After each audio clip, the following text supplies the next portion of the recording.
emozioni diciamo contrastanti, sicuramente è stato un bello spavento, sicuramente quando abbiamo fatto la visita e appunto ci hanno detto che c'era qualcosa che non andava. E io da papà, non so, è indescrivibile, è una cosa grandiosa quella che hanno fatto i medici, i dottori e poterla averla qui oggi è una soddisfazione enorme. La si legge negli occhi di Stefano e Noemi l'emozione. La loro prima bambina, Sofia, nata all'ospedale di Padova, è stata operata prima del primo respiro, con un passaggio dalla placenta alla macchina che viene usata normalmente durante i trapianti di cuore per ossigenare il sangue. Un'operazione mai tentata prima in Italia. La bimba presentava una malformazione benigna polmonare che le avrebbe impedito di respirare, scoperta quando era ancora nel grembo della mamma.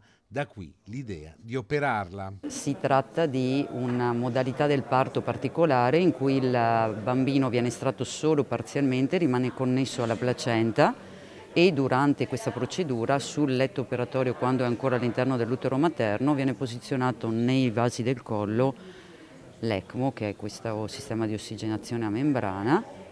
Successivamente a questo è stato estratto dall'utero e poi sottoposto ad un intervento chirurgico neonatale. L'operazione è stata realizzata il 31 dicembre grazie ad un team multidisciplinare, vera eccellenza della sanità padovana. Nel lavoro che facciamo noi come ostetrice patologia della gravidanza, la multidisciplinarità è fondamentale.